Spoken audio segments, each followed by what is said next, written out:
we need to like assign blame, right? I already see people talking about the training staff and John Lynch. You know where I'm going to go with this. I think we need to talk about the head coach here.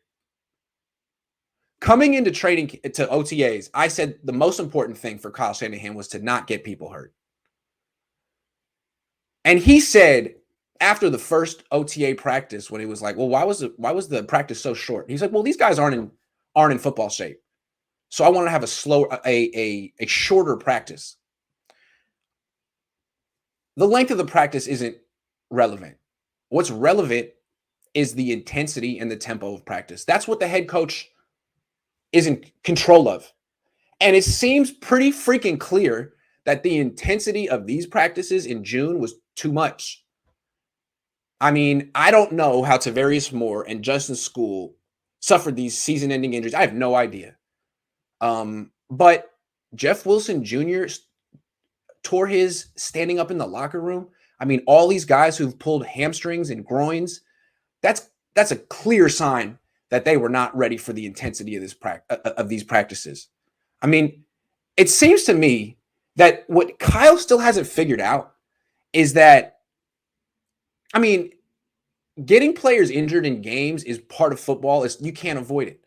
But you really can avoid players getting injured in practice. That's on the coach. It's really dependent on how intense you want to make the practice at that point. Why did you want your players going all out in 11 on 11, 7 on 7 competition in June? It's clear they weren't ready for it. You could have structured these OTAs to do everything but that stuff. Strength and conditioning, class work, working on the mental aspects of the scheme, drills on the field. But why do you want to compete? I mean, it's clear that your guys aren't in football shape. You said it. And then you have this situation in OTAs where there's 90 players, not 53. You have half the team isn't going to make the team. Half the team really shouldn't even be on this field and isn't really NFL caliber athlete. But they're the ones playing the hardest because they're the ones trying to make an impression. And you can never make a team based on what you do in OTAs, but you can't tell that to a 25-year-old kid who's going to get cut in August. He's going to work his hardest. He's going to fall around the field. He's going to give maximum effort. And those people get people hurt. Do you really want one of those guys on the same field as Tavarius Moore and Justin School who really are out there to try to improve and not get hurt? I don't know, man. It seems to me that you can't win football games in June, but you can definitely lose them. And we're seeing that with the 49ers right now. How many games have the 49ers lost because of the way OTAs have unfolded? I don't know. We'll see. But they've lost 10 touchdowns with Jeff Wilson Jr. They've lost 800 snaps with Tavarius Moore, and they lost their swing tackle with Justin School. So they've now been affected on offense, defense, and special teams because Kyle wanted them to do 11 on 11 and 7 on 7s in June. How much did you get out of that? How much did you improve? You can't win games in June, but you can lose them. You can lose players to injury in games, but man, if I were the owner, I'd be getting frustrated, man. I'm shelling out all this money, and you keep getting the players hurt in practice. What is that? Can't you adjust?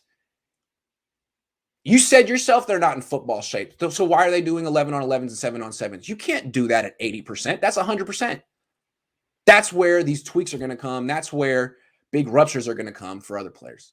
I feel like this is avoidable. I feel like Kyle Shanahan really needs to do some reflection. It's not the trainers. It's the structure of practice in June. It's too intense. I don't care that it's an hour and 15. There's a lot of competition in this, and they're not ready. This could have been a great opportunity for the coaches to get the players healthy and strong, much stronger than they were last year. Get them in football shape for August. But no, this is an opportunity where players got hurt. Maybe I haven't even read the comments yet. You guys probably think you guys always support Kyle Shanahan, but to me, he's the only person in charge of the intensity of these practices. And I think all the evidence points to them being too intense. Not just these two injuries from yesterday, but all the tweaks, Ayuk, Benjamin, Richie James, Raheem Mostert. I mean, that's more important. The fact that Raheem Mostert and Brandon Ayuk couldn't make it through a week of this stuff. Those are two of your most important players. And they were like, you know what? I can't do this. This is too hard. My knee hurts. My hamstring hurts. Kyle, I know I'm very critical of you, and you're going to get snippy to me with me this afternoon in the press conference, but I think it's a fair point, man. You make the practice schedule. Why don't you dial it back? How much better did your team get based on 7-on-7s and 11-on-11s in May and June? Really? Question. All right, let's take some of these questions. Max says next year injured players should land on the trading block or get cut. No matter who you are, if you can't stay on the field, goodbye. My patience is going out the window. Yeah, or maybe they could adjust their practice schedule. Maybe they could work on that. I don't know, guys.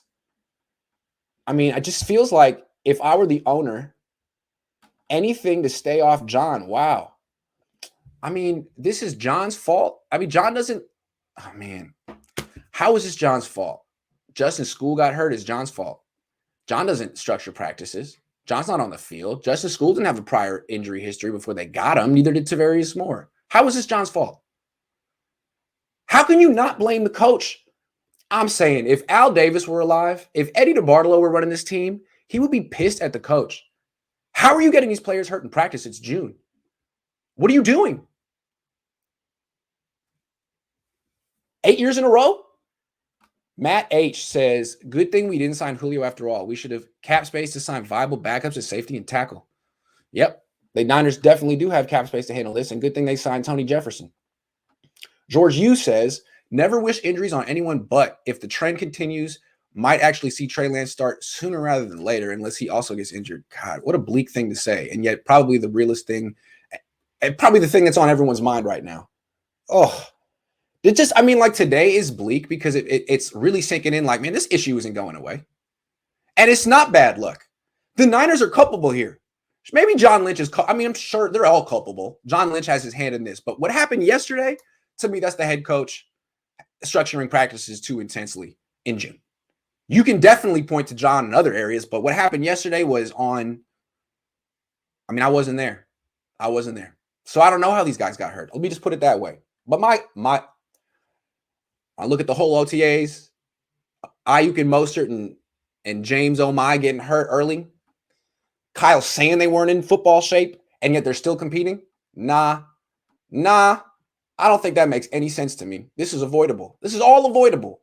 You didn't have to do these things. You have to play football games, 17 of them. You have to play those. That's tackle football. No one says you have to play 11-on-11s in June. There's no rule. You chose to do that. And the returns were not good. What did you gain from that? Hold on. I'm just making sure I didn't miss any. If I missed some, I'm sorry. Let me know. I was on a rant for a second. I lost myself. Robert says, thanks, Grant. Appreciate your show and hard work. You provide us Niner fans with great information and insight. New subscriber from Raleigh, North Carolina. Go Niners. Thank you, Robert. That was really nice. I got to go. I got to be down in Santa Clara at noon. I got to put up an article. I just wanted to tell you my thoughts. It just happened. Let's all think about this and try to figure out, you know, what's going on here beyond bad luck, because this is almost a decade of bad luck. Is it John Lynch's fault? Is it Kyle Shanahan's fault? Is it the trainer's fault? What can be done differently? Instead of assessing blame and pointing a finger, what can be done differently? I suggested something. Less competition in June. I don't think it really gets you much. 7-on-7s, 11-on-11s in June. There's so many other things you can do that can help you out. Strength and conditioning, mental work, drills, whatever. You don't need to be competing with a bunch of guys who aren't going to make the team. You're going to be falling on the ground, stepping on your feet, knocking into your knees. I don't like it.